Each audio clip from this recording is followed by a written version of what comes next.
Hello बच्चों, फिर से आप लोग का वेलकम है बायो की क्लास में, है ना। और अपना जेनेटिक्स चल रहा था और अब मैं आपको पढ़ाने जा रहा हूँ पेडिग्री एनालिसिस। ठीक है, तो पेडिग्री एनालिसिस क्या होता है भाई, देख लेते हैं। पेडिग्री एनालिसिस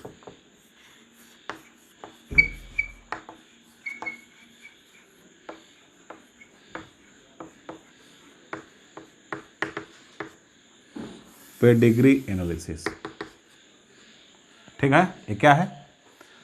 पेडिग्री एनालिसिस का मतलब है कि कोई डिसऑर्डर या कोई स्पेशल तरीके का ट्रेट एक फैमिली हिस्ट्री में कैसे वो माइग्रेट कर रहा है, कैसे मूव कर रहा है, अपने पेरेंट्स से प्रोजेनिज में किस तरीके से जा रहा है, उसका पता लगाना, उसका एनालिसिस करना, इसी को बोलते हैं पेडिग्री एनालिसिस। और ये लाइट में पहले कैसे आया? पहले ये जो ब्रिटेन की महारानी जो क्वीन विक्टोरिया थी, उनमें पहले एक सिम्टम आया, वो कैरियर थी हीमोफीलिया की। अब हीमोफीलिया कैरियर थी, उसके बाद उनके पीढ़ी दर पीढ़ी क्या होता चला गया, जनरेशन टू जनरेशन उनके फैमिली में कई हीमोफीलिया का केस आया, जिसमें एक बार ब्लीडिंग हो जाता था, कहीं छोटा सा भी कट लग गया, स्किन में कट गया छोटा सा भी, तो काफ़ी एक्सेसिव ब्लीडिंग हो जाता था और उस पर्सन की मौत हो जाती थी। तो लोगों ने बिल्कुल ये आवश्यकता महसूस किया कि ज़रूरी है एक फैमिली ट्री बनाना और उसका एनालिसिस करना।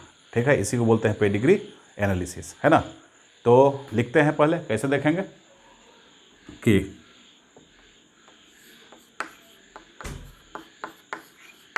डिस्क्रिप्शन ऑफ ए ट्रेट और डिसऑर्डर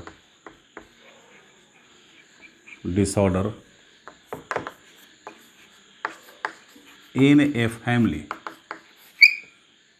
ठीक है, in a family is known as pedigree analysis. Pedigree analysis बोलेंगे, ठीक है। और इसके लिए क्या करते हैं, फॉर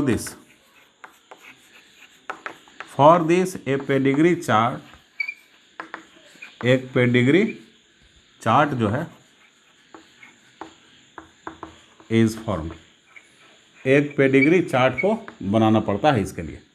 समझ रहे हो, एक पेडिग्री चार्ट को क्या करते हैं अपन, इसके लिए हम बनाते हैं, ठीक है। तो ये हो गया पेडिग्री। अब पेडिग्री चार्ट कैसे बनाएंगे, देखो। पेडिग्री चार्ट के लिए अब बिल्कुल एकदम स्टेप वाइज, ठीक है। पहले जनरेशन में कैसे थे, मेल थे, फीमेल थे, फिर उनकी शादियां कैसे हुई, फिर उनके बच्चे कैसे हुए, एकदम टॉप टू बॉटम आते हैं और एक फैमिली ट्री बनाते हैं। अब उस ट्री का क्या है, एक सिंबल होता है कि मेल को कैसे आप रिप्रेजेंट करेंगे, फीमेल को कैसे रिप्रेजेंट करेंगे, मेल और फीमेल में मैरिज करवा रहे हैं तो उसको कैसे रिप्रेजेंट करेंगे, उनके बच्चों को कैसे रिप्रेजेंट करेंगे, एफेक्टेड फीमेल कैसी होती है, उसका सिंबल क्या होगा। तो कुछ सिंबॉलिक रिप्रेजेंटेशन आपको पढ़ना जरूरी है।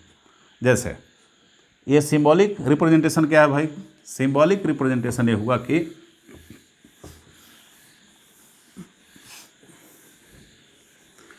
पेडिग्री एनालिसिस में इन सिंबल का यूज़ बहुत ही ज़रूरी पड़ता है। कैसे? अब देखो, यहाँ पे राउंड, ये सर्किल बनाने का मतलब है कि हम फीमेल को रिप्रेजेंट कर रहे हैं, किसको, फीमेल को। और स्क्वायर का मतलब क्या होता है कि हम मेल को रिप्रेजेंट करें, किसको रिप्रेजेंट कर रहे हैं, मेल को कर रहे हैं, ठीक है ना। अच्छा, और ऐसा आपने रोम्बस बना दिया, तो ऐसा बनाए तो क्या हो जाएगा, सेक्स अनस्पेसिफाइड होता है, अनस्पेसिफाइड हो गया, मतलब कोई पता नहीं है कि कैसा मैरिज हुआ था। मान लो कि डॉक्टर पूछ रहा है कि आपके 2 पीढ़ी कैसे थे, 2 पीढ़ी वाले कैसा था, ठीक है, उनके बच्चे कैसे थे, तो याददाश्त कुछ धुंधला पड़ रहा है कि हाँ, एक उनके फैमिली में तो इतना साल पहले केस आया तो था, लेकिन आया था तो कंफर्म है, लेकिन मेल को था कि फीमेल को था ये पता नहीं है। तो इसको बोलते हैं, तब ऐसा आपको सिंबल देना पड़ेगा, सेक्स अनस्पेसिफाइड, ठीक है। चलो, तो इसके बाद अब ऐसा कर दिया, ऐसा करके सेड कर दिया, तो सेड कर दिया मतलब कि एफेक्टेड फीमेल हो गई। ये फीमेल क्या हो गई, मतलब उस फीमेल को डिजीज है, एफेक्टेड फीमेल, ठीक। और ये स्क्वायर रखा आपने, स्क्वायर को सेड कर दिया, तो इसको क्या बोलते हैं, affected male, affected female, affected male, ठीक है। अफेक्टेड मेल के बाद क्या होगा, अब देखो, अब यहाँ पे मेल और फीमेल की मैरिज करवा रहे हैं, तो ये मैटिंग का हो गया केस, मैटिंग, ठीक। ये जो इस टाइप का मैटिंग है वो हेल्दी फीमेल हेल्दी मेल का, जिसको कोई बीमारी नहीं है, ठीक है, ये मैटिंग हो गया। अब ऐसे रखते हैं और डबल लाइन हो गया,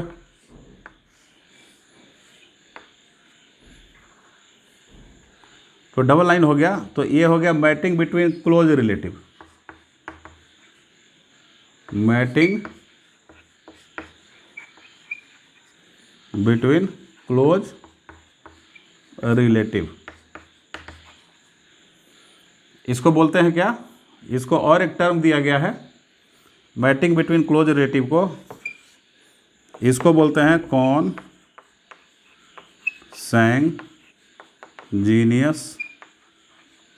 मैटिंग। इसका मतलब हुआ क्या, क्लोज रिलेटिव का मीनिंग क्या हुआ कि जैसे एक फैमिली का जो लड़का है उसकी शादी क्लोज रिलेटिव, मतलब कि उसी के, मान लो कि क्लोज रिलेटिव मतलब कि मामा के चचेरे भाई के लड़की से शादी हो गया, या बुआ के रिलेशन से जो हुआ उनके बच्चों से के बीच में क्या हुआ, शादी हो गया, तो इसको क्या बोलते हैं, क्लोज रिलेटिव के बीच में, मतलब कि आपसी माने काफ़ी ब्लड से रिलेशन है उसका शादी हुआ है, तो इसको हम बोलते हैं, ठीक ना। कभी कभी देखोगे कि चचेरा भाई बहन जो होते हैं वही भाग के शादी कर लेते हैं, तो उनका भी यही केस होगा, क्या होगा, उनका भी यही केस होगा, ठीक है ना। तो ऐसे हो जाएगा। अब इनके बच्चों को दिखाना है, तो बच्चों को कैसे दिखाएंगे भाई, तो इनके बच्चों को दिखाने के लिए क्या करते हैं, इसको ऐसे कर लो, ये हुआ। अब ये मेल फीमेल की शादी हो गई, इनके बच्चे हुए, तो यहाँ से ब्रांच निकालो। अब कितने बच्चे हुए, मान लो कि 2 बेटियाँ हुई तो 2 बेटियाँ, एक लड़का हुआ तो एक लड़का, ऐसे, ठीक। लड़के को बीमारी है तो बीमारी है तो ऐसे कर दो, ठीक है, लड़के को बीमारी है तो ऐसे कर दो। तो इस तरीके से हम पेडिग्री को क्या करते हैं, आगे बढ़ाते हैं, ठीक है ना। पेडिग्री एनालिसिस ऐसे किया जाता है। अब सपोज करो इसका एग्जाम्पल बताते हैं, इसका एग्जाम्पल बताते हैं कि इस पेडिग्री एनालिसिस में ये जो केस बना, ऊपर जो फिगर लिखा हुआ है ना,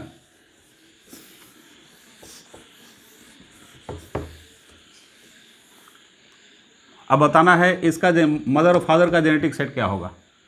तो डिजीज पकड़ा तो डेफिनेटली यहाँ पे रेसेसिव, हालांकि डोमिनेंट वाला भी होता है, लेकिन मान लो कि रेसेसिव की वजह से, रेसेसिव होमोजाइगस कंडीशन में तब डिजीज पकड़ा है, ठीक है। अच्छा, और मदर और फादर दोनों हेल्दी हैं, तो हेल्दी है इसका मतलब कि श्योर क्या है, इसमें या तो ये ए टाइप के हैं और नहीं तो ए और स्मॉल ए टाइप के हैं। ए हेल्दी एलील है, हेल्दी जीन है, तो हेल्दी वाला रेसेसिव वाले पे, जो डिजीज फैलाने वाले उसके ऊपर डोमिनेट कर रहा है, ए स्मॉल ए है, इसके ऊपर डोमिनेट कर गया, तो या तो ये हो सकता है, नहीं तो ये हो सकता है। और फीमेल क्या हो सकती है, ये भी ए और ए हो सकती है, ठीक, समझ रहे हो। अब देखो यहाँ पे स्मॉल ए आया, मतलब कि एक स्मॉल ए जो है कहाँ से आया होगा, मदर से, और एक स्मॉल ए फादर से आया होगा, तो डेफिनेटली फादर का ना तो ये कंडीशन होगा और न ये वाला होगा मदर का। इसका मतलब कि दोनों कैपिटल ए स्मॉल ए और कैपिटल ए स्मॉल वाले हो जाएंगे। तो कैपिटल ए डिजीज फैलाने वाला और A capital A healthy gene, small a disease फैलाने वाला, दोनों मिल गए तो ए इसके ऊपर डोमिनेट करेगा।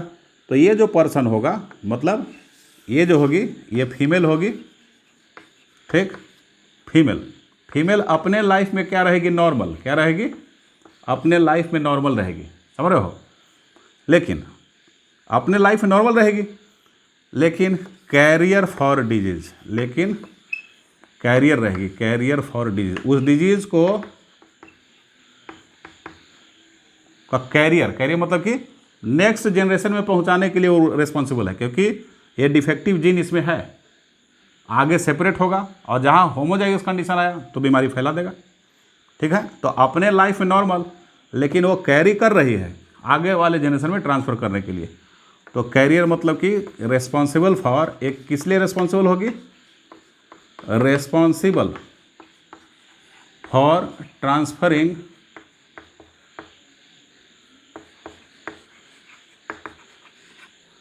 द डिजीज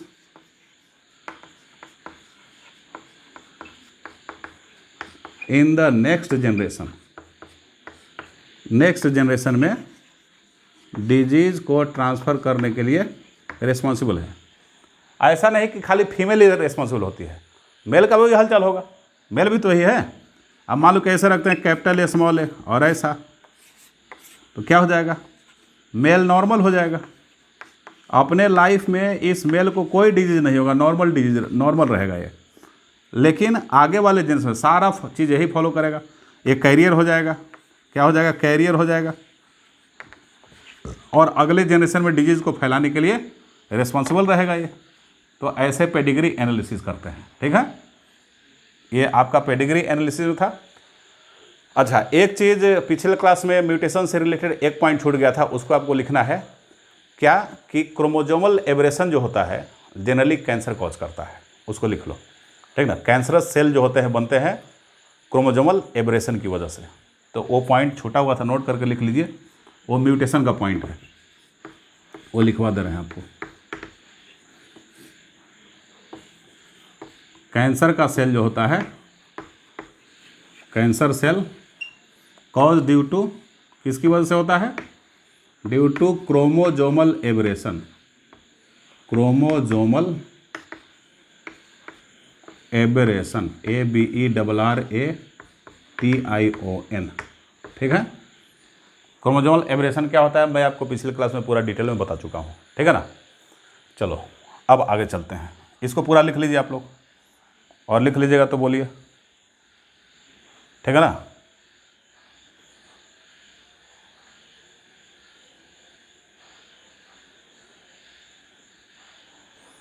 अब आगे है हमारा मेंडेलियन डिसऑर्डर। क्या है, अब चलते हैं मेंडेलियन डिसऑर्डर। मेंडेलियन डिसऑर्डर क्या होता है,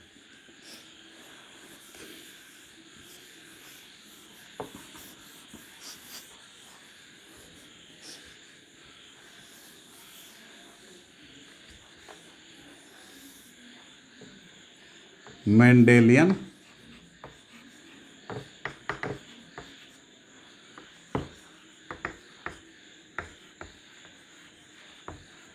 डिसऑर्डर्स, ये क्या होता है, ऐसी बीमारी, ऐसा डिसऑर्डर, डिसऑर्डर मतलब बीमारी होता है जो क्या करे, मेंडलिज्म को क्या करे, फॉलो करे। ठीक है, मेंडलिज्म को क्या करे, फॉलो करे, तो ये जेनेटिक डिसऑर्डर में आता है। ठीक है, तो मेंडलिज्म के हिसाब से फॉलो करते हुए जो बीमारी फैल रहा है उसी को बोलते हैं मेंडेलियन डिसऑर्डर, मतलब मेंडलिज्म को फॉलो करेगा। ठीक, और जेनेटिक डिसऑर्डर में आता है। तो जेनेटिक डिसऑर्डर दो तरह का, एक मेंडेलियन डिसऑर्डर और दूसरा क्रोमोजोमल डिसऑर्डर। ठीक है, तो उसको हम लोग क्या करेंगे, लिखेंगे जेनेटिक डिसऑर्डर, जेनेटिक डिसऑर्डर जो होता है,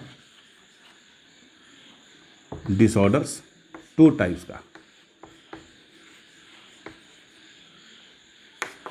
एक मेंडेलियन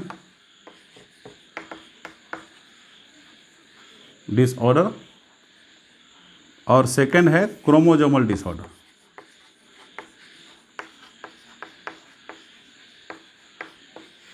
क्रोमोजोमल डिसऑर्डर,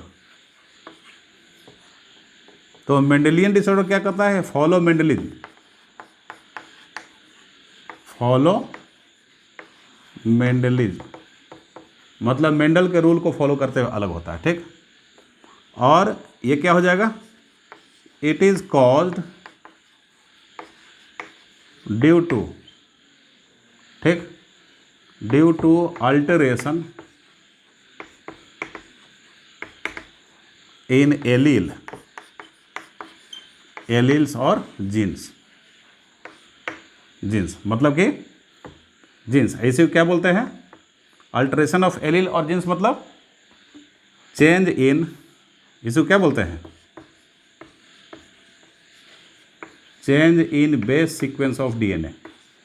डीएनए के बेस सीक्वेंस में क्या आ जाए, base sequence of DNA, DNA के बेस सीक्वेंस में जो चेंज आ जाए।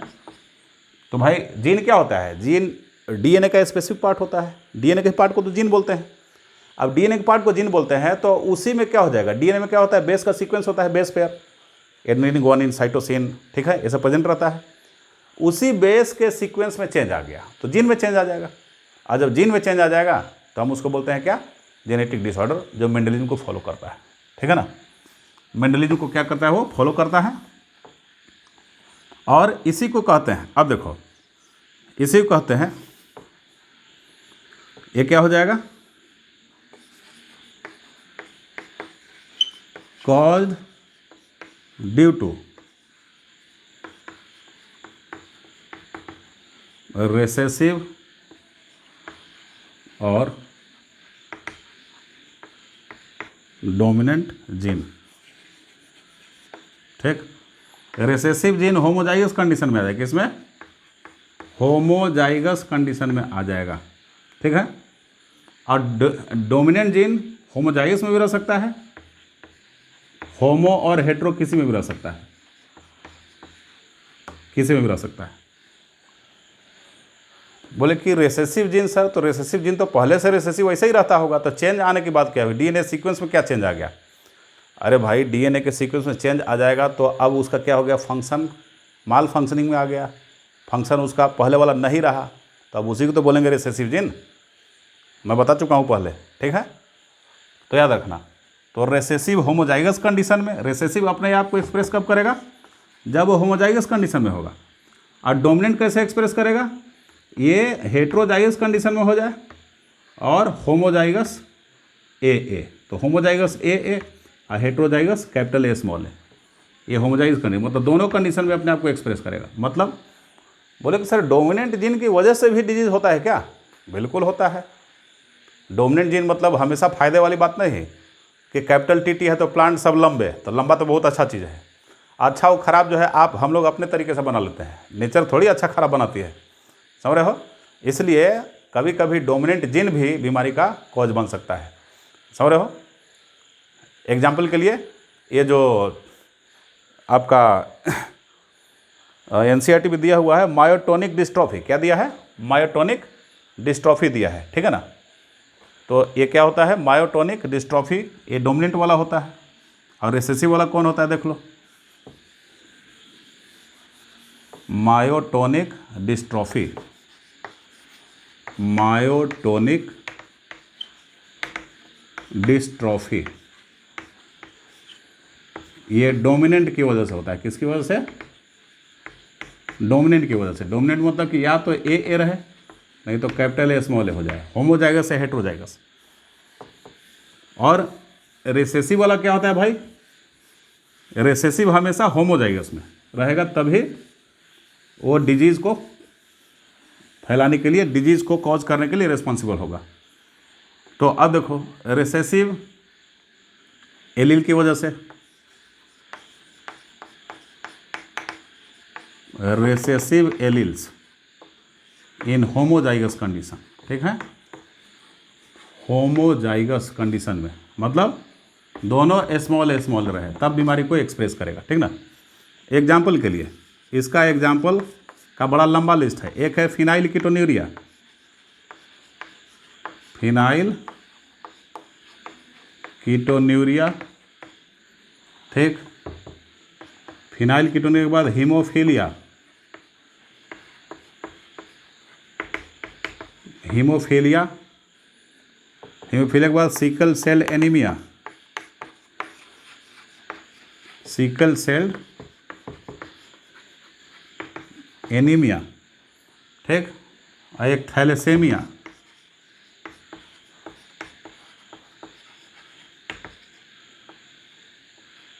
THALASAEMIA, थैलेसेमिया, ठीक है।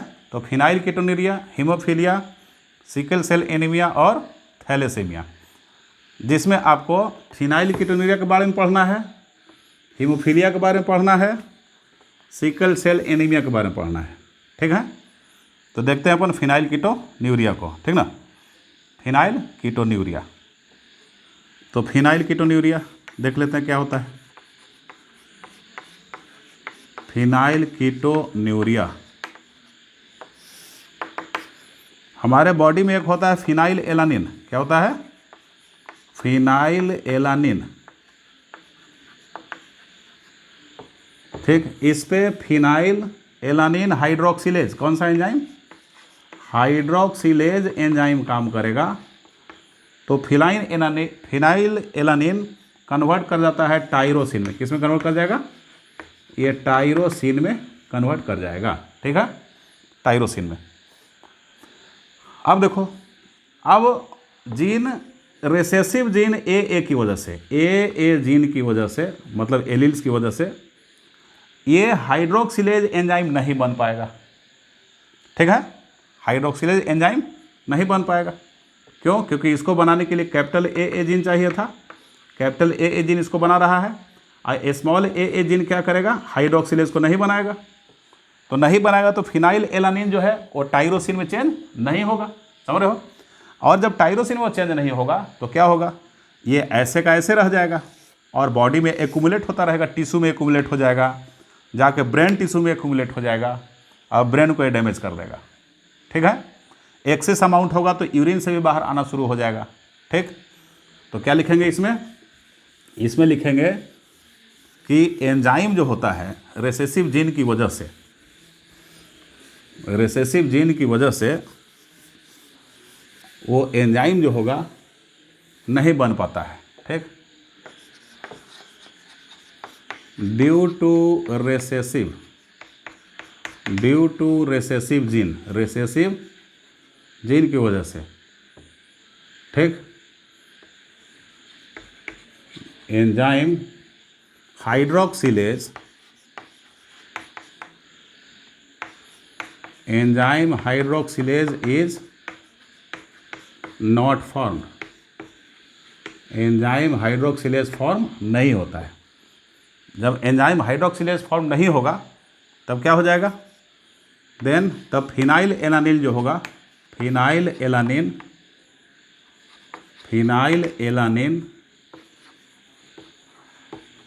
डजंट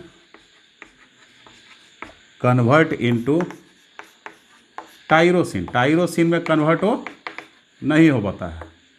देयरफॉर इसकी वजह से क्या होगा, बोलो इसकी वजह से क्या होगा, ये एक्यूमुलेट होगा। Therefore it starts to accumulate in brain tissue, in tissue and finally into the brain.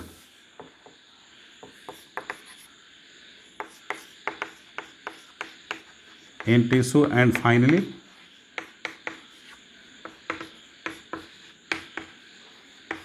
ये ब्रेन में जमा होना शुरू हो जाता है, ठीक है।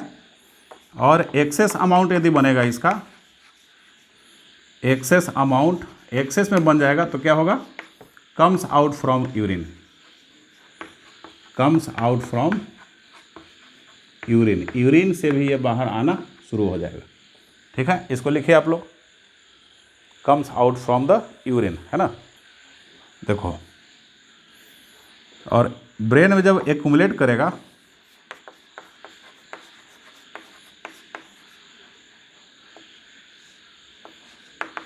accumulation of this phenylalanine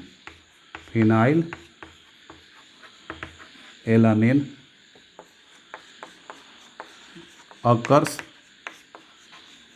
in the form of phenyl pyruvic acid, किस फॉर्म में, phenyl pyruvic acid, phenyl pyruvic acid मतलब कि फिनाइल एलानिन जो ज़्यादा बन रहा है तो ज़्यादा अमाउंट बाहर निकल रहा है, अब कुछ जमा भी होगा। अब वो जमा हुआ फिनाइल एलानिन कन्वर्ट हो जाता है फिनाइल पाइरुविक एसिड में, और इसकी वजह से मेंटल रिटार्डेशन आता है। क्या आता है? Mental retardation. It causes mental retardation.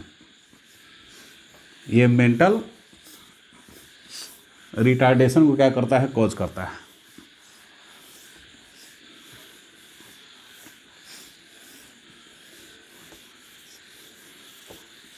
Mental retardation, it causes, लिख लो finally, it causes mental retardation. Mental retardation मतलब सोचने समझने की शक्ति थोड़ी कम हो जाती है, मेंटल रिटार्डेशन उसमें आ जाएगा। तो ये फिनाइल कीटोन्यूरिया हो गया। अब क्या हो जाएगा? सेकंड है sickle cell anaemia. Sickle cell anaemia, ये भी जो होता है ऑटोजोमल, क्या है? ऑटोजोमल। फिनाइल कीटोन्यूरिया में ऑटोजोमल था, ऑटोजोमल रेसेसिव डिसऑर्डर, याद रखना। मतलब फिनाइल कीटोन्यूरिया भी क्या था? ऑटोजोमल रेसेसिव डिसऑर्डर था, मतलब कि उसके जीन ऑटोसोम पे होते हैं, बात खत्म, ठीक ना। यदि सेक्स क्रोमोसोम पे हो जाते हैं तो क्या हो जाता? सेक्स लिंक्ड डिजीज हो जाता वो। लेकिन सेक्स क्रोमोसोम पे नहीं है इसके जीन्स, मतलब XY क्रोमोसोम पे नहीं है, कहाँ पे है? तो ऑटोसोम पे है, ठीक। तो ऑटोसोमल रेसेसिव, तो यहाँ भी small A small recessive type का जीन होमोजाइगस कंडीशन में रहेगा, ठीक। ऑटोजोमल रेसेसिव डिसऑर्डर का मतलब समझो, ये ऑटोसोम है। ऑटोसोम कितना पेयर? 22 पेयर रहेगा ह्यूमन बींग में, और 23rd पेयर में X और Y क्रोमोसोम है। तो इस X क्रोमोसोम पे और ये Y क्रोमोसोम पे कोई जीन नहीं है। यहाँ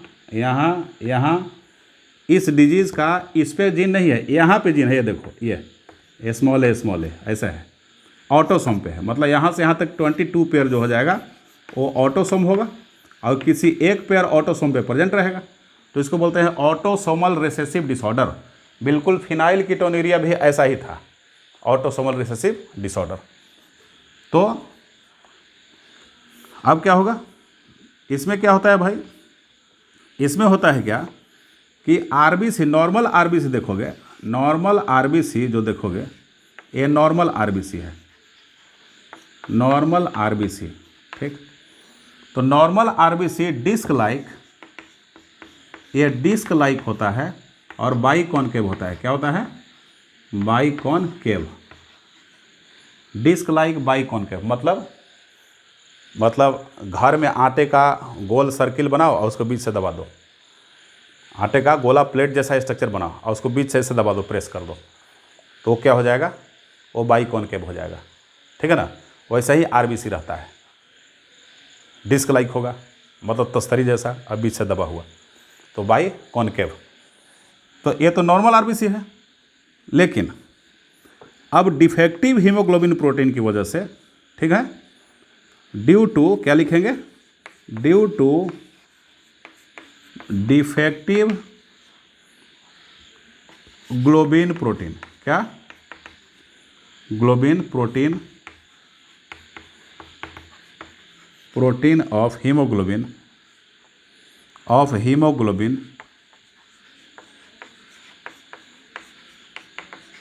haemoglobin, it become sickle shaped, it become sickle shaped, sickle shaped का हो जाता है, SICKLE, सिकल सेप्ट, ये सिकल सेप का हो जाता है। सिकल सेप कैसा होता है भाई? सिकल सेप देखो ऐसा रहेगा, सिकल सेप कुछ ये हंसुआ टाइप का हो जाएगा, ये सिकल सेप में ऐसे कन्वर्ट हो जाएगा ये, ठीक है। अब सिकल सेप में कन्वर्ट हो गया। अब सिकल सेप में क्यों कन्वर्ट हुआ? क्योंकि हीमोग्लोबिन में देखोगे उसमें बीटा चेन होता है, ग्लोबिन पर हीम, एक हीम ग्रुप होता है, दूसरा ग्लोबिन प्रोटीन उसमें होता है।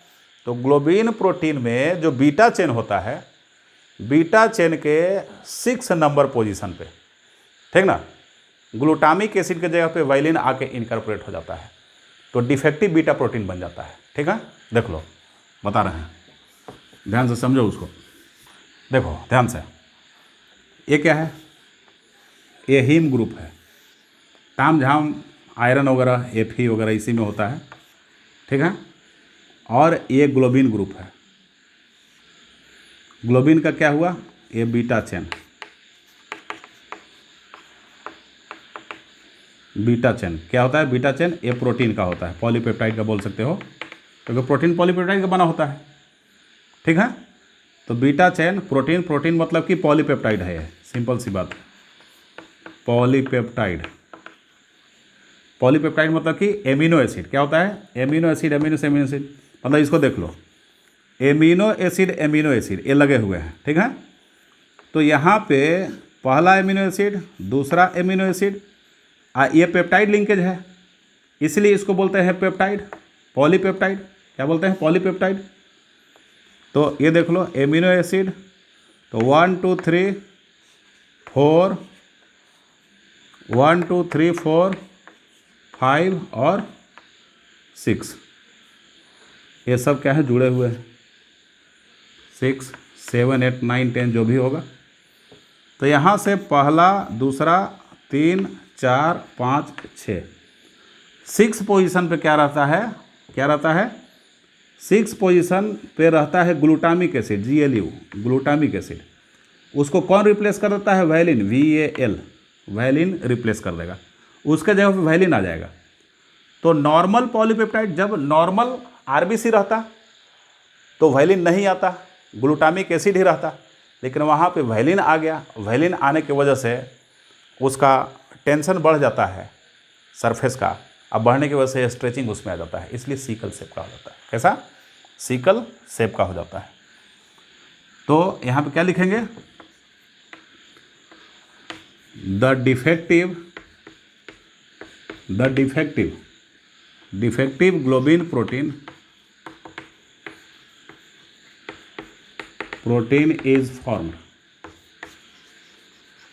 is formed due to substitution of glutamic acid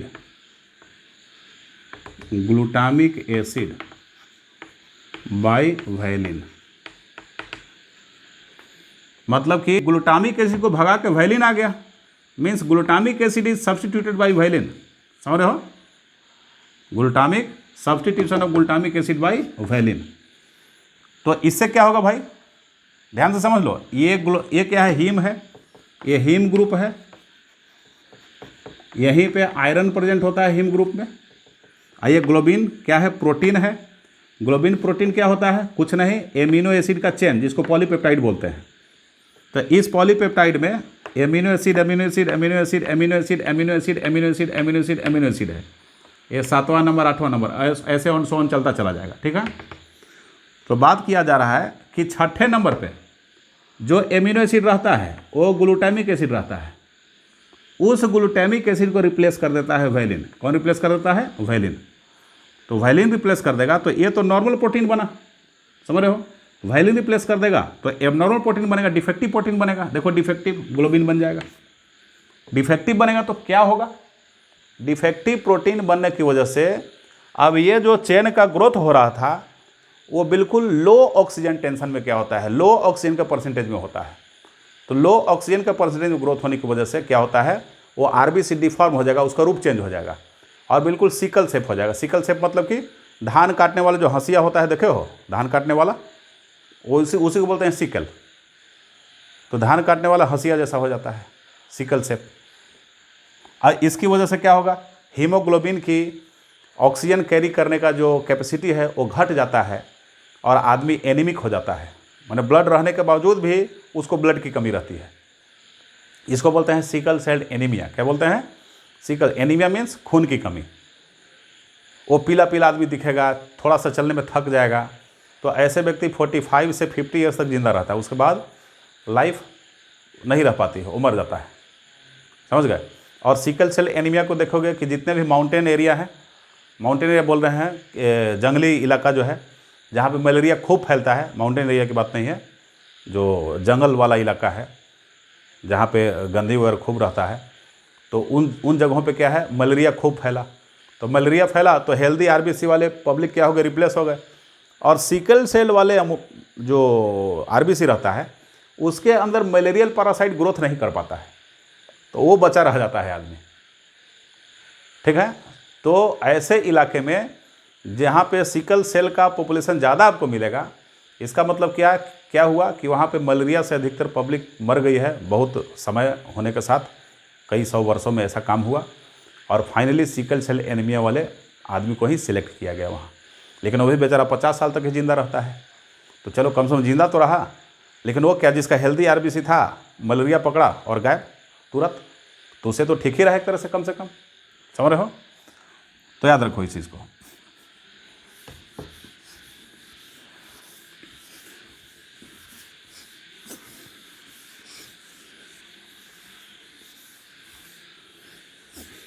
याद रखना वो सीक्वेंस क्या है, सीक्वेंस है बड़ा है, ये दिखा दे रहा है, बड़ा है, लाल, टोपी, जी, ये देखो बड़ा मतलब वायलिन, हिस्टिडीन बड़ा है, लाल, ल्यूसिन LEU लाल, टोपी THR, threonine PR, proline PRO proline, G मतलब ग्लूटामिक एसिड और फिर ग्लूटामिक एसिड। वायल से होता है वायलिन, 1 नंबर का एमिनो एसिड, दूसरे नंबर का, तीसरे नंबर का, चौथे नंबर का, समझ रहे हो, और ये 5वें नंबर का, ये 6ठे नंबर का, 7वें नंबर का। तो 6 पोजीशन पे क्या आ जाएगा, वायलिन आ जाएगा। तो कैसे याद रखोगे, वड़ा है, लाल, टोपी, जी, बड़ा है, लाल टोपी, जी, बड़ा है, लाल टोपी, जी। ठीक है, अब देखो ये तो नॉर्मल बीटा चेन हो गया। नॉर्मल बीटा चेन जब ये रहेगा तो आरबीसी कैसा होगा, आरबीसी एकदम circular disc like biconcave होगा। क्या होगा, डिस्क लाइक बाई कॉनकेव, मतलब नॉर्मल हेल्दी आरबीसी, समझ रहे हो, नॉर्मल बीटा चेन बना। लेकिन वहाँ पे रिसेसिव जीन की वजह से, अब देखो बड़ा है, लाल टोपी, भाग, ठीक है, तो वायलिन तो रहेगा, हिस्टिडीन भी रहेगा, ल्यूसिन भी रहेगा, थ्रियोनिन भी रहेगा, प्रोलिन भी रहेगा, और यहाँ पे VAL मतलब भला करेगा भगवान, ठीक है, VAL, और यहाँ GLU, समझ रहे हो, GLU नाम लिखना चाहे लिख लीजिए। VAL से वायलिन होता है, वायलिन, हिस्टिडीन के बाद ल्यूसिन, फिर थ्रियोनिन, फिर प्रोलिन, फिर वायलिन, और फिर ग्लूटामिक एसिड। ये क्या है, ग्लूटामिक एसिड, ठीक है, ये हो जाएगा। तो ये क्या हो जाएगा, डिफेक्टिव बीटा चेन हो गया। मतलब एबनॉर्मल आरबीसी क्या बनेगा, एबनॉर्मल मतलब सिकल सेप्ट, SICKLE, सिकल सेप्ट क्या बना, आरबीसी, सिकल सेप्ट आरबीसी बना, एबनॉर्मल, ठीक है, सिकल सेप्ट आरबीसी बन गया, ठीक है ना। तो इसको मिटाता हूं, चलो इसको मिटाने के बाद ये सिकल सेल एनीमिया हो गया। अब चलते हैं हीमोफीलिया। क्या कहाँ चलते हैं? हीमोफीलिया।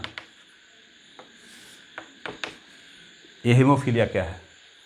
हीमोफीलिया का मतलब है कि बॉडी में यदि कहीं कट गया थोड़ा सा भी, तो एक्सेसिव ब्लड लॉस हो जाता है। ठीक है, ब्लड लॉस काफ़ी हो जाएगा। क्यों? क्योंकि हमारे ब्लड में ब्लड क्लॉटिंग के लिए एक सीरीज ऑफ रिएक्शन चलता है, रिएक्शन का चेन, समझ रहे हो?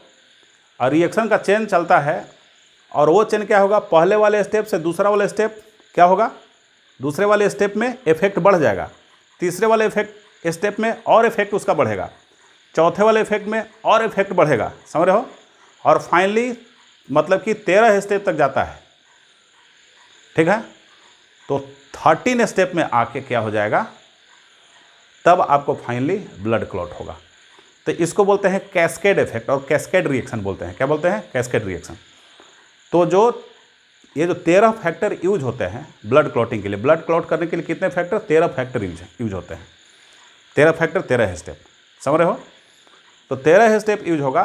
तो उसमें factor number 8 anti haemophilic factor उसको बोलते हैं।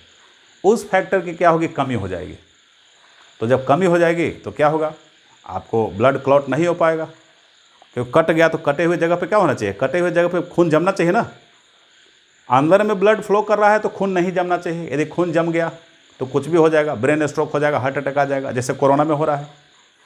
कोरोना के केस में अभी आपने सुना होगा कि रोहित सरदाना इतने बड़े मतलब आज तक पे जो हल्ला बोल और दंगल में आते थे, ठीक ना, तो उनको क्या हो गया?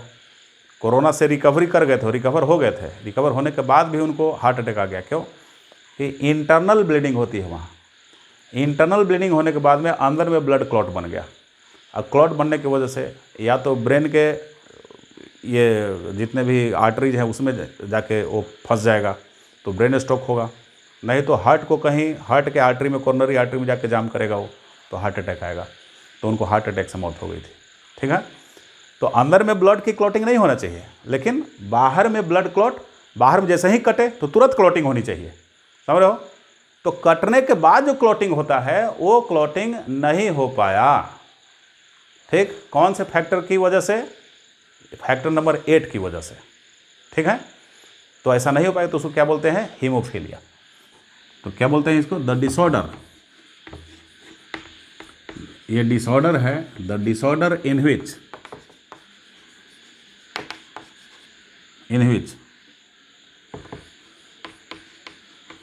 blood fails to clot। ठीक है, to clot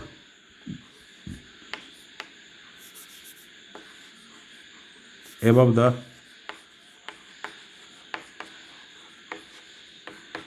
cut portion. Cut portion में ब्लड क्लॉट करने से फेल कर जाएगा। ठीक है, ये क्यों होता है? अब ब्लड क्लॉटिंग जो होता है, देख लो ध्यान से, ये जो ब्लड क्लॉटिंग है, blood clotting it is a result of a cascade. क्या? एक कैस्केड रिएक्शन का रिजल्ट है। कैस्केड रिएक्शन इन विच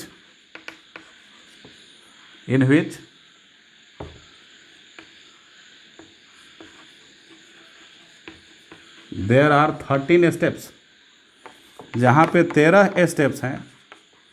ठीक है, और every step result of a cascade reaction in which there are 13 steps. Every step is controlled or mediated by clotting factor। Clotting factor समझ रहे हो? इसको लिख लीजिए आप लोग, क्लॉटिंग फैक्टर। समझ गए? चलो आगे बढ़े। अब ध्यान से देखो कैस्केड इफेक्ट क्या होता है।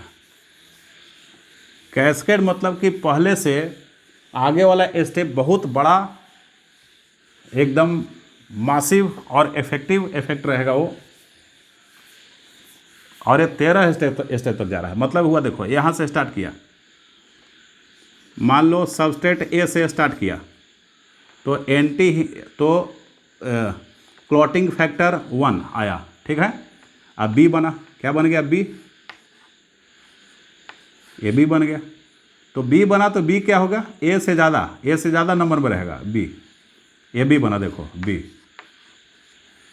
अब क्या हो जाएगा, अब यहाँ पे फैक्टर नंबर 2, क्लॉटिंग फैक्टर 2 आ जाएगा। तो 2 आ जाएगा तो क्या बनेगा, सी बन जाएगा। तो सी बी से ज़्यादा बनेगा। अब सी क्या होगा, बी से ज़्यादा बन जाएगा।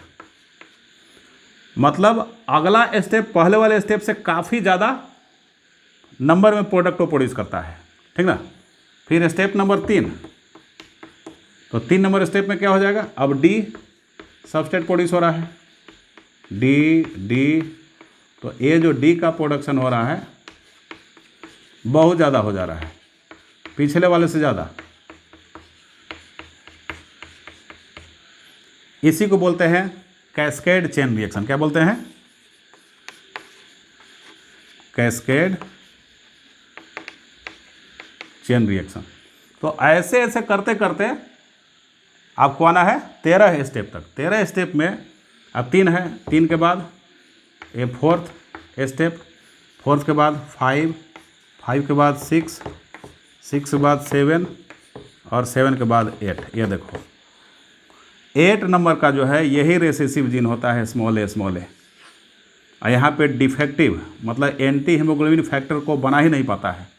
ये 8 नंबर का फैक्टर डिफेक्टिव जीन मतलब रेसेसिव, ये देख लो ध्यान से, रेसेसिव होमोजाइगस होने की वजह से फैक्टर नंबर 8 नहीं बन पाता है। ये फैक्टर नंबर 8 नहीं बन पाता है। तो अब नहीं बनेगा तो बताओ, ये सभी ब्लड को क्लॉट करने में क्या कर रहे थे, हेल्प कर रहे थे। ये सारे फैक्टर 13 तक जाएगा, ब्लड को क्लॉट करने में हेल्प कर रहे थे। अब ये बीच वाला स्टेप, कोई एक स्टेप यदि खत्म हुआ तो ब्लड क्लॉट नहीं होगा, याद रखना, खून जमेगा ही नहीं। सारे के सारे स्टेप पूरा होना चाहिए, क्योंकि फाइनल स्टेप 13वां स्टेप है। वो फाइनल में क्या होता है, ब्लड क्लॉटिंग का प्रोडक्ट बनता है, प्रोटीन का मेस बन जाता है फाइब्रिन का, और वो ब्लड को उलझा लेता है बाहर। अब फर्दर कोई ब्लड को बाहर आने नहीं देता है। तो इनमें से कोई, नॉट ओनली दिस, इनमें से कोई फैक्टर यदि लॉस हुआ तो ब्लड कटने के बाद खून जमेगा ही नहीं बाहर में, ठीक ना। तो खून बाहर में नहीं जमेगा तो क्या हो जाएगा, तो ब्लड बहता चला जाएगा। तो ये देखा गया कि ये जो स्मॉल फैक्टर है, यदि इस फैक्टर को भी रोक देता, इसको भी रोक देता, इसको भी रोक देता, तो भी खून नहीं जमता। लेकिन देखा गया कि फैक्टर नंबर 8 को रोक देता है, 8 को नहीं बनने देता है, तो बस हो गई। अब ब्लड क्लॉट नहीं करेगा तो एक बार कटने के बाद पूरा कंटिन्यूसली ब्लड फ्लो करता चला जाएगा, ब्लड लॉस हो जाएगा, आदमी मर जाएगा। इसी को बोलते हैं हीमोफीलिया।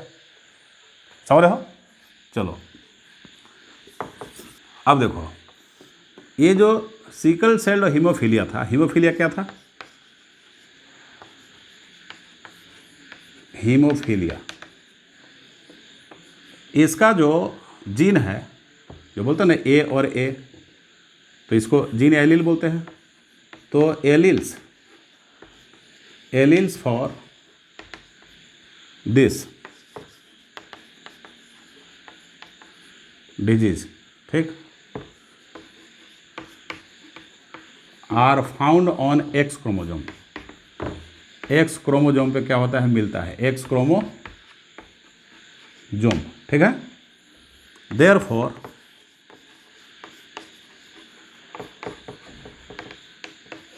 दिस डिजीज, इस डिजीज को क्या बोलते हैं, this disease is called as sex linked disease. समझ रहे हो, ये सेक्स लिंक्ड डिजीज है और ये रेसेसिव जीन से तो कॉज होता ही है। जैसे सपोज करो कि अब क्या है, एक्स और एक्स क्रोमोजोम है, एक्स क्रोमोजोम पे स्मॉल एच जीन हुआ और स्मॉल एच जीन हुआ, तो वो फीमेल हीमोफिलिक हो जाएगी। क्या हो जाएगी, फीमेल हीमोफिलिक, फीमेल हीमोफिलिक, वो फीमेल हीमोफिलिक हो जाएगी। और एक्स पे कैपिटल एच हुआ और एक्स पे कैपिटल एच, तो ये फीमेल क्या हो जाएगी, फीमेल नॉर्मल होगी ये। क्यों? क्योंकि एक्स एक्स क्रोमोसोम फीमेल को रिप्रेजेंट करता है और एच एच वही Mendelian ratio, dominant homozygous condition, तो कोई डिजीज नहीं, नॉर्मल, डिजीज फ्री। समझ रहे हो? लेकिन एक्स एच आ गया और एक्स पे स्मॉल एच आ गया, तो स्मॉल एच आ जाएगा तो क्या हो जाएगा, ये फीमेल ही रहेगा, लेकिन ये फीमेल अपने लाइफ में नॉर्मल रहेगी। लेकिन अगले जनरेशन, देखो एक डिफेक्टिव जीन है यहाँ पे स्मॉल एच वाला, तो अगले जनरेशन में क्या है, ये अपने डिजीज को ट्रांसफर करने के लिए रिस्पॉन्सिबल है, इसलिए इसको बोलते हैं कैरियर। क्या बोलते हैं? It is also known as carrier, इसको कैरियर बोलते हैं कि ये कैरियर होगी। तो कैरियर मतलब कि अगले जनरेशन में डिजीज को ट्रांसफर करने के लिए तैयार है, ठीक ना, एक कैरियर है। अब देखो आगे ये बोलना है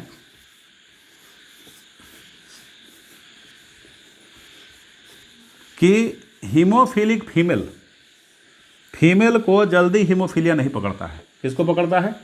वो फ्रीक्वेंटली ज़्यादा मेल को पकड़ता है। फीमेल को जल्दी हीमोफीलिया नहीं पकड़ेगा, ज़्यादा फ्रीक्वेंटली मेल को पकड़ता है। कैसे? अब देख लो, पर लिख दे रहे हैं statement, haemophilic female is rarely possible, ठीक, बट हीमोफिलिक मेल जो होता है, haemophilic male is possible frequently, ये ज़्यादातर देखा जाता है, फ्रीक्वेंटली पॉसिबल है हीमोफिलिक फीमेल। कैसे? हीमोफिलिक मेल कैसे? हीमोफिलिक फीमेल रेयरली, कैसे भाई? देख लो ध्यान से। अब क्या है कि हीमोफिलिक फीमेल बनाओ, कैसे होगा? X small H x small H, ये कैसे बना होगा भाई? तो इसकी माँ जो रही होगी, मदर, इसकी मदर क्या होना पड़ेगा? मदर कैरियर हो, x H x small H. अब फादर को क्या होना पड़ेगा? फादर को हीमोफिलिक होना पड़ेगा। याद रखना, वाई पे कोई इसका जीन नहीं प्रेजेंट होता है, तो वाई क्रोमोजोम लिख लो, Y chromosome doesn't have hemophilic gene Y chromosome के पास नहीं होता, ठीक ना, इसलिए खाली वाई लिख दिया, यहाँ पे कुछ नहीं लिखा। तो एक्स एच वाई, तो ये रिसेसिव कंडीशन, इसलिए ऐसे रिसेसिव कंडीशन को मेल पे एक जीन प्रेजेंट है और दूसरा प्रेजेंट नहीं है, तो ए तो जीरो हो गया ना, ये तो जीरो कंडीशन, जीरो मतलब कि यहाँ पे एच ना तो स्मॉल एच है वाई पे, ना तो कैपिटल एच है, तो ऐसे कंडीशन को हेमीजाइगस कंडीशन बोलते हैं। क्या बोलते हैं? हेमीजाइगस कंडीशन है, मतलब एक क्रोमोजोम पे एलील है और दूसरे पे नहीं है, ठीक ना। तो अब देखो, तो कैरियर मदर और हीमोफिलिक फादर, ठीक, तो कैरियर मदर का होना और हीमोफिलिक फादर का होना, ये संयोग जो बनता है, ये बहुत रेयर मतलब कि चांस बनता है ऐसा, ठीक ना, रेयर चांस ऐसा बनता है, इसलिए ये हीमोफिलिक फीमेल रेयर ही बन पाती है। लेकिन हीमोफिलिक मेल देख लो क्या हुआ, यहाँ देखो, हीमोफिलिक मेल क्या है, आसानी से पॉसिबल है। क्यों? इसमें ही बन जाएगा। कैसे बन जाएगा? अब एक्स एच और एक्स वाई, दूसरा भी तो बन रहा है, एक्स एच और एक्स वाई बन गया। देखो ये एक्स एच और ये एक्स एच, समझ रहे हो, ये बना। इससे क्या कितने कितने पॉसिबिलिटी है, देख लो, पॉसिबिलिटी को देखो, पॉसिबिलिटी को हम देखेंगे। एक चेकर बोर्ड बना लो, ऐसे चेकर बोर्ड बनाओ। अब बनाने के बाद में यहाँ क्या होगा, एक्स एच और यहाँ एक्स स्मॉल एच, और यहाँ क्या, ये वाला एक्स स्मॉल एच और वाई।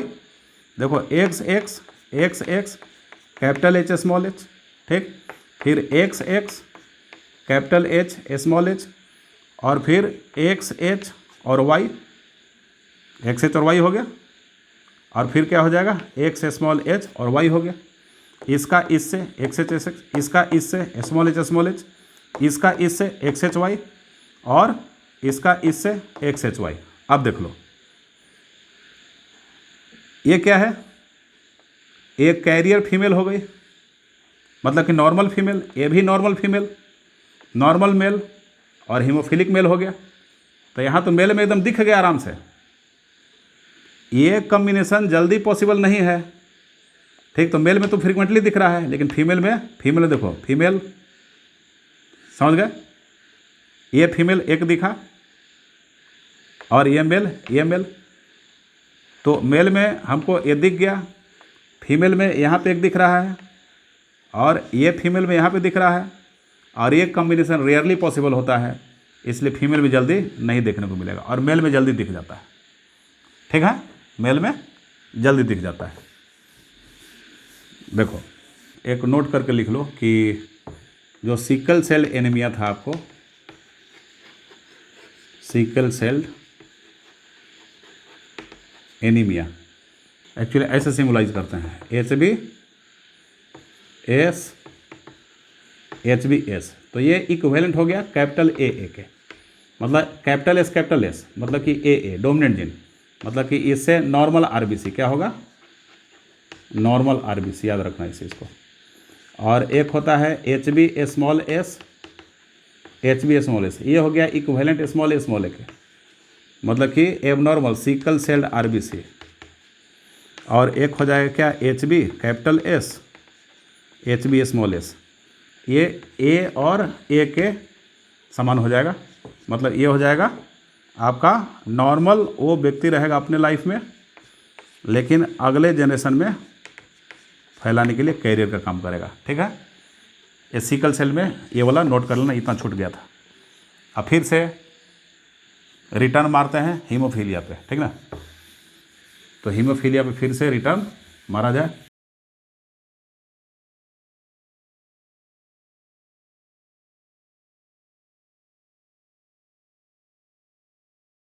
अब देखो यहाँ देख लो, एक्स स्मॉल एच, समझ रहे हो। अब इसकी शादी हो गई एक्स एच और वाई से, मतलब नॉर्मल फीमेल नॉर्मल मेल, लेकिन फीमेल कैरियर है, तो इसका रिजल्ट क्या होगा देख लो, इसका रिजल्ट भी देख लीजिए आप लोग। इससे गैमेट बनाओ, क्या होगा एक्स स्मॉल एच, इससे एक्स कैपिटल एच और वाई, तो X capital H x capital H x small H, इसका क्या होगा एक्स कैपिटल एच वाई, ठीक है। और ये क्या हो जाएगा एक्स स्मॉल एच और वाई, देख रहे हो, तो X capital H Y X small H Y X H ऐसा। तो ये फीमेल क्या होगी, नॉर्मल हो गई, ये फीमेल भी नॉर्मल होगी, लेकिन कैरियर होगी नॉर्मल बट कैरियर फीमेल, अपने लाइफ में नॉर्मल रही, कोई बीमारी नहीं, लेकिन अगले जनरेशन में ट्रांसफ़र करने के लिए तैयार है ये, ठीक।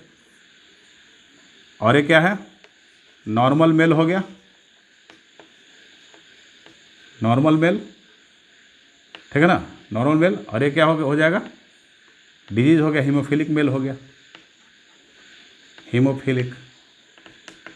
देखो फीमेल नॉर्मल, यहाँ मेल जो हो गया भाई साहब हीमोफिलिक आ गए। तो बताया था ना कि ज़्यादा फ्रीक्वेंटली पकड़ता है मेल को, ठीक ना, और फीमेल को बहुत कम, रेयर केस में, ठीक। तो ये हीमोफीलिया का क्या हो गया, केस हो गया आपको। अब हीमोफीलिया के बाद में चलते हैं कहाँ मेरे प्यारे बच्चों, चला जाए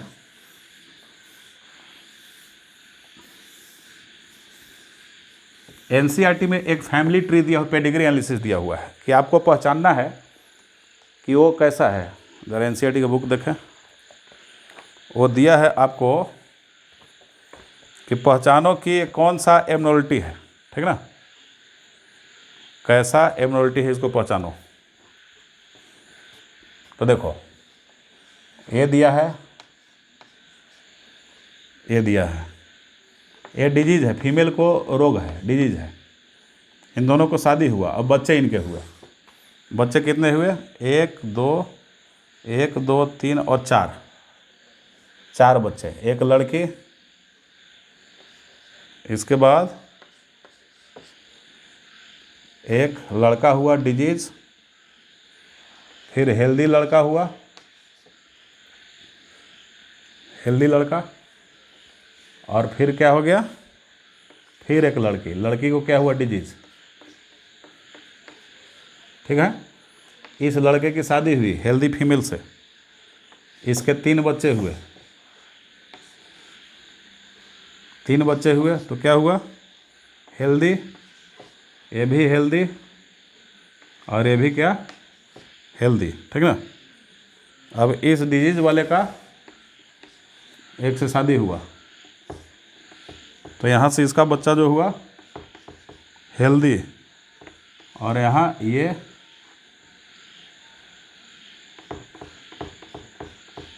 और इसके बाद ये हो गया। ठीक है ना। देखो ये कंडीशन दिया है, तो बोल रहा है कि बताओ ये रेसेसिव ऑटोजोमल है, ऑटोजोमल है, और की डोमिनेंट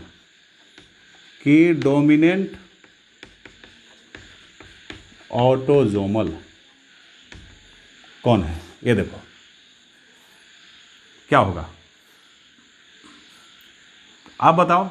ये क्या है? पेरेंटल जनरेशन है, और ये क्या होगा? F1 जनरेशन हो गया।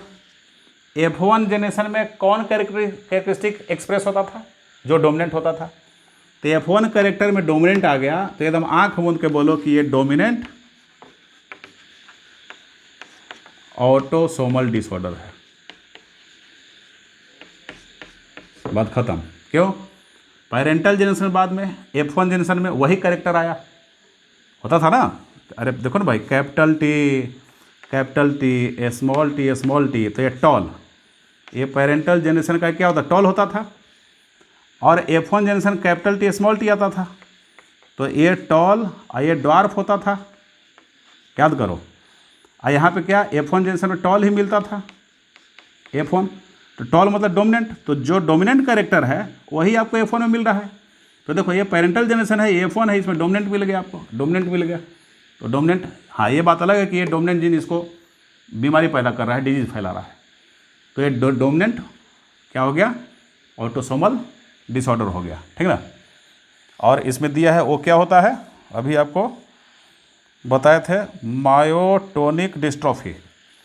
ये मायोटोनिक डिस्ट्रॉफी का केस यही है, मायोटोनिक डिस्ट्रॉफी का यही फैमिली ट्री बनता है, myotonic dystrophy, DYSTROPHY, myotonic dystrophy. अब सेकंड फिगर दिया हुआ है कि उसको पहचानो, वो ऑटोसोमल होगा कि रिसेसिव होगा, रिसेसिव होगा कि डोमिनेंट ऑटोसोमल होगा, रिसेसिव ऑटोसोमल होगा कि डोमिनेंट ऑटोसोमल होगा, उसको पहचानो। तो दूसरा फिगर क्या दिया है भाई? सेकंड फिगर दिया है, इसमें ये देखो, ये है, ये होने के बाद दे दिया आपको एक दूसरा चाइल्ड,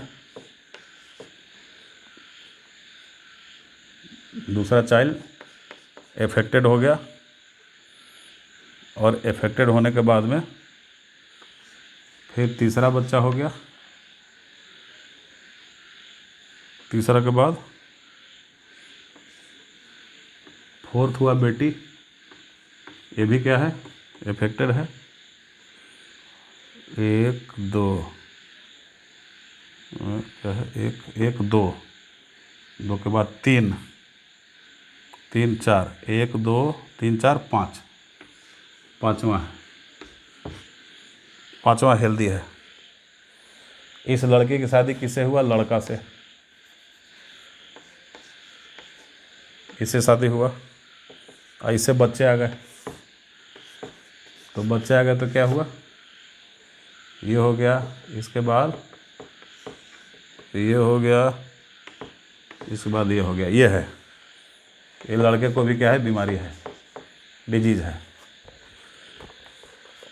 तो ये दोनों हेल्दी हैं, हेल्दी के बाद क्या हो गया, एक लड़के को बीमारी, एक लड़की को बीमारी, ठीक। और हेल्दी लड़की को, हेल्दी लड़के शादी हुआ, किसको बीमारी, देखो लो क्या है, ये रिसेसिव है कि क्या है। तो बोले कि F1 में आ जा रहा है सर, तो F1 में आ जा रहा है तो ये तो लग रहा है कि डोमिनेंट वाला ही होगा। तो डोमिनेंट वाला कैसे होगा, ये दोनों नॉर्मल है ना भाई, ये तो नॉर्मल है, तो F1 जो है नॉर्मल कैरेक्टर आना था ना, ये बीमारी वाला आ रहा है। इसका मतलब क्या हुआ कि मामला कहीं ऐसा ऐसा बन रहा है, कैपिटल ए स्मॉल ए, ये भी कैपिटल ए स्मॉल ए। तो इसमें पॉसिबिलिटी देखो कितने हो सकते हैं, पॉसिबिलिटी क्या क्या हो सकता है, पॉसिबिलिटी जो हमारा है कितना हो सकता है, देखो कैपिटल ए स्मॉल ए, हाँ थोड़ा बड़ा बनाए,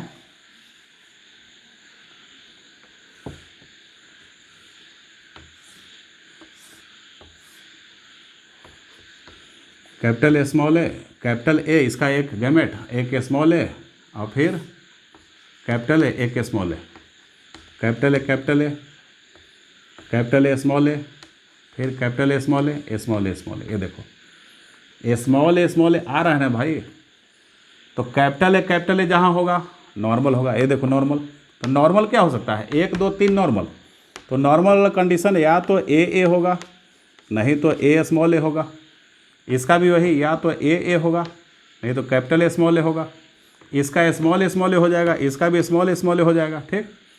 और इसका भी क्या होगा, या तो कैपिटल ए और नहीं तो कैपिटल ए स्मॉल ए। अब बोलोगे कि सर ये तो 4 ही बच्चे में आपने बताया है, यहाँ तो 5 बच्चे इसके हैं, तो 50-50% चांस, कितना भी बच्चा हो, ये 4 ऑप्शन ही उसके पास होंगे, चारों में से कोई एक ऑप्शन, ठीक है, चारों में से कोई, क्योंकि प्रोबेबिलिटी फैक्टर पे सब काम कर रहा है। तो हर बच्चे का ये प्रोबेबिलिटी आ सकता है, ऐसा नहीं कि 4 ही बच्चे पैदा होंगे, जितने बच्चे पैदा होंगे उनकी 4 प्रोबेबिलिटी होगी, एक ये। तो मैच करा लो किसके पास होगा। जब डिजीज आ गया तो होमोजाइगस रिसेसिव डिजीज वाला हो जाएगा। और जो हेल्दी बच्चे हैं तो हेल्दी में ये 3 सिचुएशन है, तो इन तीनों में से कोई एक, कैपिटल ए, ये तो दोनों सेम ही है दोनों, या कैपिटल ए स्मॉल ए, मतलब कि रिसेसिव है। क्या है, रिसेसिव ऑटोसोमल है। क्या हो जाएगा, रिसेसिव ऑटोसोमल, रिसेसिव ऑटोसोमल, ठीक। देखो रिसेसिव ऑटोसोमल। अब ये क्या है, ये जो बालक है, ये जो है, इस लड़की का शादी इस लड़के से हुआ है, तो ये कैसा हो सकता है, ये कैपिटल ए और कैपिटल ए स्मॉल हो सकता है ये, ठीक है। तो क्या होगा, अब उसको सेलेक्ट करना है कि ये आखिर क्या होगा, ये वाला जो है आखिर क्या होगा। ये डेफिनेटली, ये देखो यहाँ पे क्या देख रहे हो, डिजीज है मतलब स्मॉल ए है, तो ये क्या होगा, ये कैपिटल ए और स्मॉल ए होगा पक्का। कैपिटल ए ये नहीं होगा, क्यों नहीं होगा, क्योंकि कैपिटल ए जाएगा तो किसी को डिजीज नहीं होगा ना, समझ रहे हो, क्योंकि सबको डोमिनेंट एलील प्रोवाइड कर देगा। तो कम से कम एक यहाँ से जाएगा, तब तो स्मॉल यहाँ पे आ रहा है। तो ऐसा भी सेलेक्ट करने के लिए आपको दे कि इसका क्या होगा जेनेटिक सेटअप बताओ, तो कैपिटल ए स्मॉल ए, ठीक है, बात है समझ में। तो ये आपको पेडिग्री चार्ट समझाया गया था।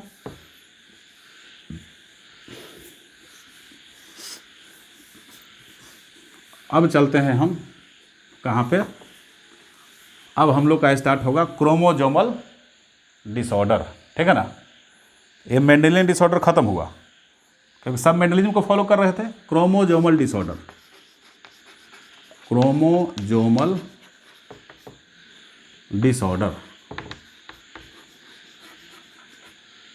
क्रोमोजोमल डिसऑर्डर क्या है भाई, इसमें आता है पहला, first down syndrome,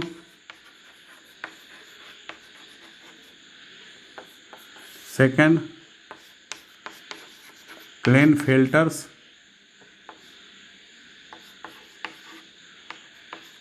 क्लिनफिल्टर syndrome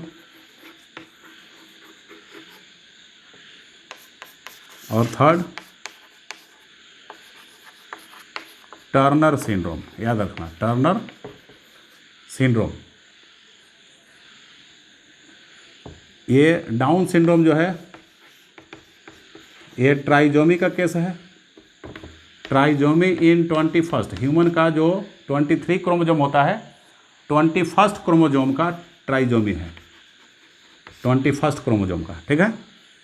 क्लिनफिल्टर syndrome ये क्या होता है? ये यहाँ पे XXY कंडीशन, मतलब कि डबल एक्स क्रोमोजोम आ जाए। ठीक ना, extra X chromosome, extra X chromosome,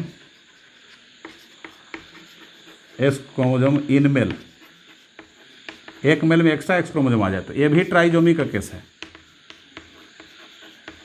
trisomy का। ठीक है। और टर्नर सिंड्रोम जो होता है ये मोनोजोमी का केस है। Monosomy in female X chromosome, female X chromosome का मोनोजोमी का क्या है, केस है। अब 1 बाय 1 करके देख लेते हैं। डाउन सिंड्रोम क्या होगा, क्लिनफिल्टर सिंड्रोम क्या होगा, टर्नर सिंड्रोम क्या होगा।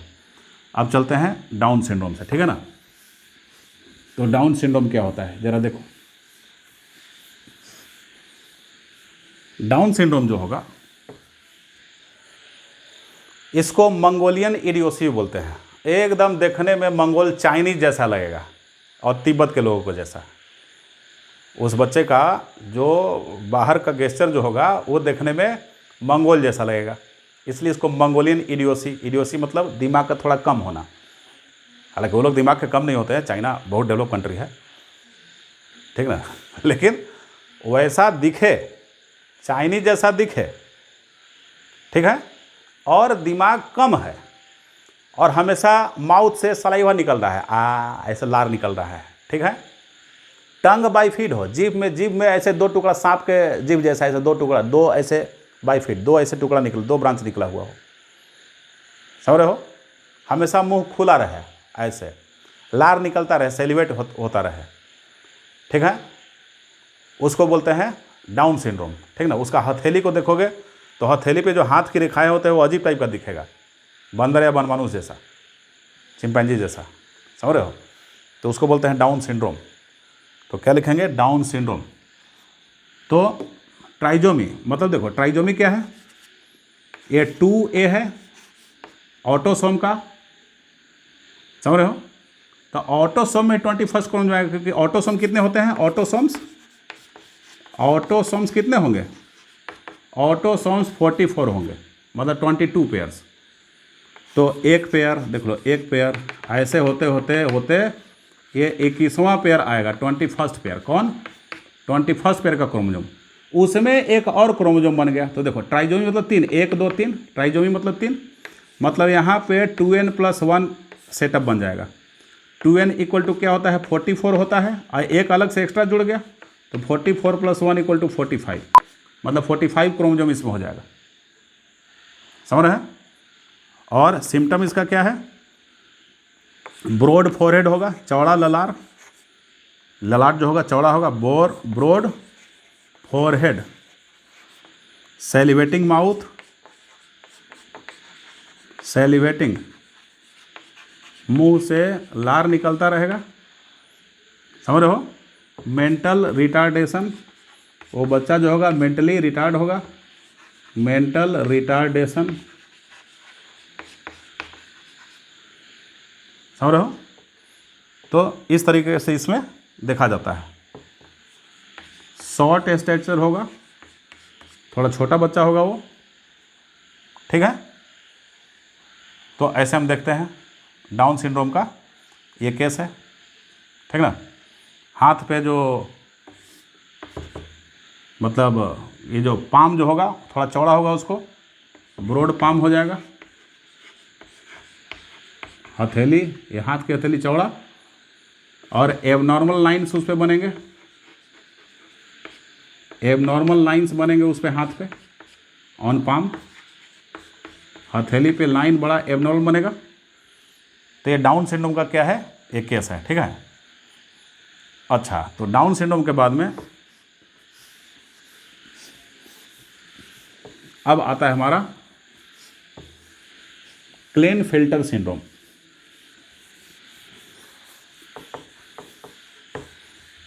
क्लेनफेल्टर सिंड्रोम सेकंड।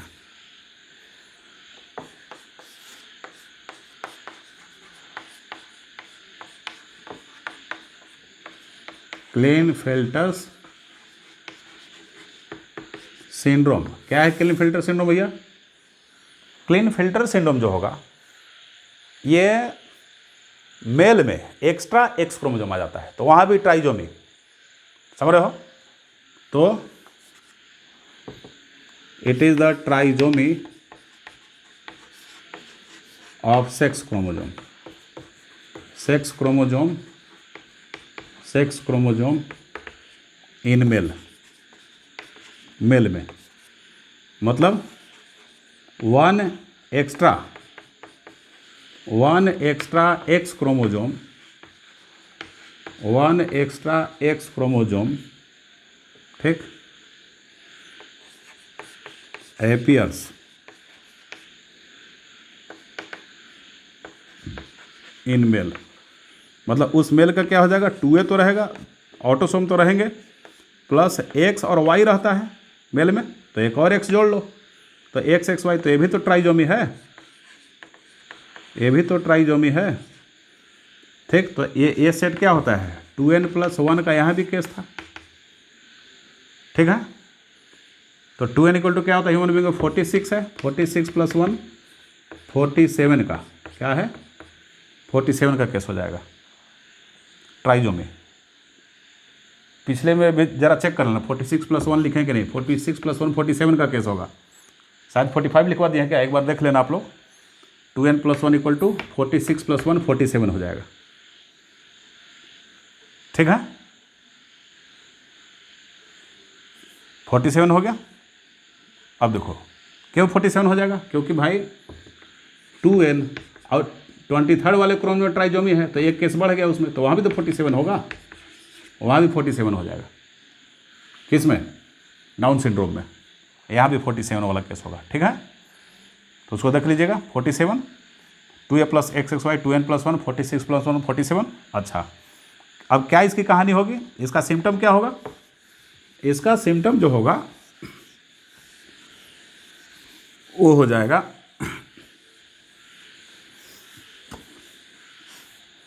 ध्यान से, मतलब जो चाइल्ड होगा वो चाइल्ड क्या होगा, चाइल्ड जो होगा वो मेल होगा, मतलब जो पर्सन बनेगा वो मेल होगा, ठीक। और उस पर्सन में, पर्सन इज द मेल, जो पर्सन होगा वो मेल होगा, पर्सन मेल, ठीक है। और मेल के बाद क्या हो जाएगा, इसमें देखोगे कि उस पर्सन को वो ओवर टॉल होगा,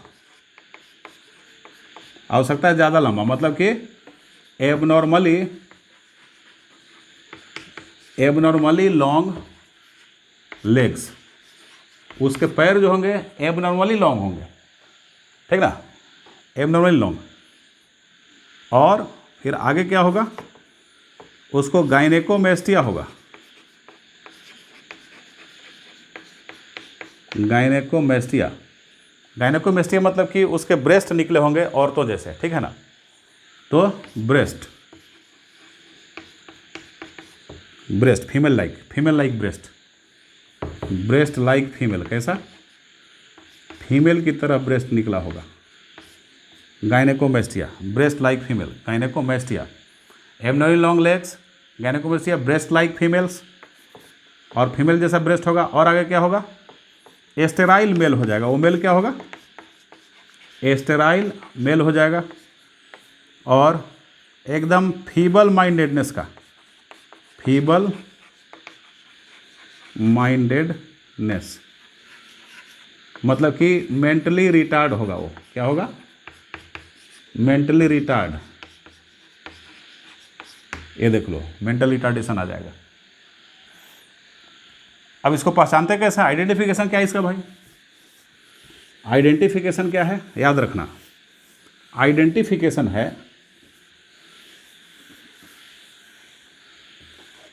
कि जितने भी एक्स क्रोमोजोम होंगे उस एक्स क्रोमोजोम में एक को छोड़ के बाकी के बाकी सभी जो हो जाते हैं वो नॉन फंक्शनल हो जाते हैं, रिड्यूस्ड हो जाएंगे, ठीक ना, वो स्फेरिकल शेप के हो जाएंगे।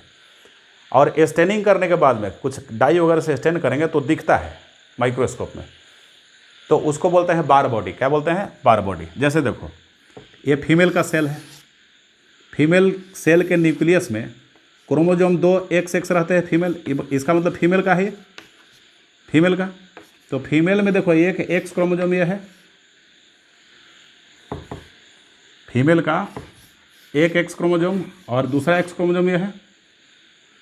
तो जितने भी एक्स क्रोमोजोम है, एक एक्स क्रोमोजोम दूसरा एक्स क्रोमोजोम, एक को छोड़ के एक जो होगा फंक्शनल होगा। क्या होगा,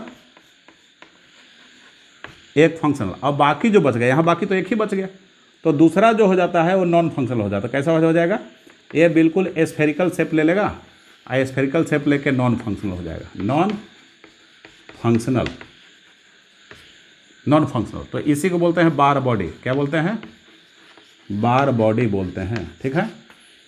अब इस बार बॉडी का पहचान है। अब मेल में देखो क्या होगा, मेल में क्या होगा, मेल में एक्स और वाई है, तो इसमें एक ही एक्स है।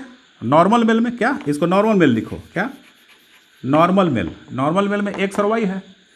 तो एक्स और वाई है मेरे प्यारे बच्चों, तो क्या होगा, ये एक्स तो फंक्शनल रहेगा ना, ये थोड़ी स्फेरिकल शेप में चेंज होगा, चेंज नहीं होगा। तो मतलब कि यहाँ पे बार बॉडी नहीं बनेगा। मतलब नॉर्मल मेल में एक्स जो है बिल्कुल फंक्शनल होता है, ये फंक्शनल है, इसलिए स्फेरिकल शेप में चेंज नहीं होगा। तो क्या लिखेंगे, जब स्फेरिकल शेप नहीं होगा तो बार बॉडी नहीं बनेगा। तो नॉर्मल मेल में नो बार बॉडी, बार बॉडी जो होता है नॉर्मल मेल में नहीं प्रेजेंट होता है बार बॉडी, ठीक है। बार बॉडी नॉर्मल में प्रेजेंट नहीं होता। लेकिन किसी मेल में यदि बार बॉडी प्रेजेंट है, इसका मतलब है कि उसमें एक एक्स्ट्रा क्रोमोसोम आया है। जैसे देखो एग्जांपल के लिए ये एक्स, एक्स और वाई, तो एक एक्स फंक्शनल होगा और एक एक्स स्फेरिकल शेप में चेंज हो गया। तो ये तो सेल है मेल का। अब मेल में बार बॉडी दिख गया, मतलब कि वो क्लीनफेल्टर सिंड्रोम का हो गया। क्या हो गया, क्लीनफेल्टर का वो हो गया, ऐसा पता करते हैं, ठीक है ना। तो क्लीनफेल्टर सिंड्रोम ये हुआ। अब है एक बचा है टर्नर सिंड्रोम, उसको भी फटफट देख लो, फटाफट। टर्नर सिंड्रोम, ये देखो मेरे बच्चों, टर्नर सिंड्रोम क्या होता है। टर्नर सिंड्रोम भाई, टर्नर्स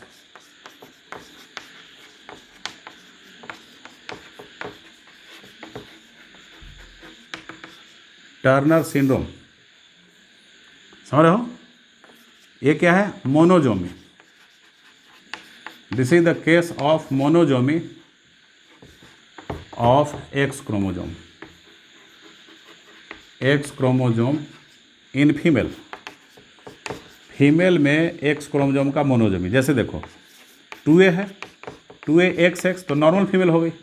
अब x के जगह पे कुछ नहीं है, मतलब 0 है, तो 2a प्लस XO मतलब 0, कुछ नहीं है उसके जगह पे 0 लिख दिया, ठीक। मतलब खाली x है, बगल में कुछ नहीं है, तो कुछ नहीं तो मतलब 0, तो खाली x तो मोनोजोमी हो गया ना। कैसे, अब देखो सारे क्रोमोजोम बिल्कुल पेयर में है, पेयर में है, और लास्ट वाला क्रोमोजोम जो 23rd पेयर वाला था, एक्स क्रोमोजोम, एक्स क्रोमोजोम, ये एक्स है, और एक्स है। अब ये वाला एक एक्स नहीं है, तो ये तो मोनोजोमी, मोनो मतलब सिंगल, और जोमी मोनोजोमी, ठीक है। तो क्या हो गया, ये मोनोजोमी हो गया। जब मोनोजोमी हुआ तो इसकी वजह से क्या हो जाएगा, सिम्टम क्या आता है कि पर्सन जो होगी वो फीमेल होगी, पर्सन क्या होगी, फीमेल, समझ रहे हो। और फीमेल जो होगी वो ड्वार्फ होगी, ड्वार्फ, बौनी होगी, छोटी। और क्या होगा, नेक का जो स्किन होगा, गर्दन का स्किन लूज होगा, गर्दन का स्किन लूज मतलब कैसा, इस तरीके से, ऐसा ऐसा, बल्कि ये तो टाइट करके बता रहे हैं सर, टाइट करके बता रहे हैं, लूज में ऐसा लटक जाएगा, ऐसा लटक जाएगा, ठीक है। तो नेक का स्किन क्या हो जाएगा, लूज हो जाएगा। और वो फीमेल जो होगी स्टेराइल होगी, क्या होगी, स्टेराइल। स्टेराइल मतलब क्या हो जाएगा, स्टेराइल मीन्स रिड्यूस्ड ओवरी उसका हो जाएगा, रिड्यूस्ड ओवरी, ओवरी रिड्यूस हो जाएगा, यूटरस भी रिड्यूस हो जाएगा, वो बच्चा पैदा नहीं कर सकती है, ठीक है। ये आपका टर्नर सिंड्रोम था, ठीक है ना। तो इस तरीके से ये चैप्टर आज आपका कंप्लीट हुआ और वीडियो थोड़ा लंबा खिंच गया है, समझ रहे हो। तो अब बाय बाय करने का मौका आ रहा है, ठीक है, चलता हूँ, बाय, ओके, थैंक्स।